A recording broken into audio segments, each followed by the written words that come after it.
चिन्मयांबी एक पत्री प्रयोग सादर करीत आहे. मी पुस्तक तुम्ही तर मला ओळखलाच असेल. मी तुमच्या जवळ असतो. काही मुलांना मी फार आवडतो, काही मुलांना मी अजिबात आवडत नाही. खरं तर आधी मी सर्वांचा बेस्ट फ्रेंड होतो. त्यानंतर माझा शत्रू जन्माला आला. तुम्ही म्हणत असाल पुस्तकाला शत्रू? अरे बाबा, असतो तो म्हणजे हा हा हा. हॅलो गाईज, मी आहे मोबाईल. तुम्ही तर मला ओळखलाच आहे. मी कसा फेमस आहे ना. मी सतत तुमच्या जवळ असतो. जेवताना झोपताना सतत. मला कुठल्या गोष्टीचा त्रास होत नाही, पण एका गोष्टीचा मात्र खूप त्रास होतो. त्या म्हणजे तुमची बोट सतत टोचत असल्यामुळे त्याचा. हा मोबाईल माझ्या आयुष्यात आल्यापासून माझा कोणी वापर करत नाही. अरे अरे, असं का बोलतोयस?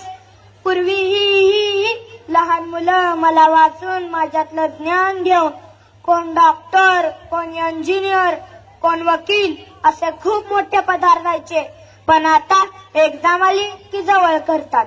एक्झाम संपली की मी एका कोपऱ्यात पडलेला असतोय.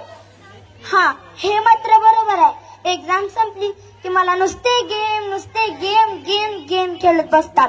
माझ्यातल्या एवढी छान माहिती काढायची सोडून नुसते गेमच खेळत बसतात.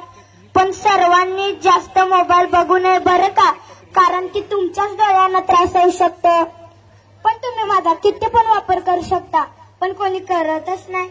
आधी वापर नाही केला, मग मार्क कमी पडली, मग बसत्याच रडत. तुम्ही काय पण करा, मी तुमच्या आयुष्यातनं कधी जात नसतोय. कारण की तुम्हाला कमी मार्क पडली ना, तरी तुम्हाला प्रगती पुस्तकच भेटतं. अरे, तुम्हाला माहित आहे का, काही मुलांकडे मला विकत घ्यायला पैसे नाहीत.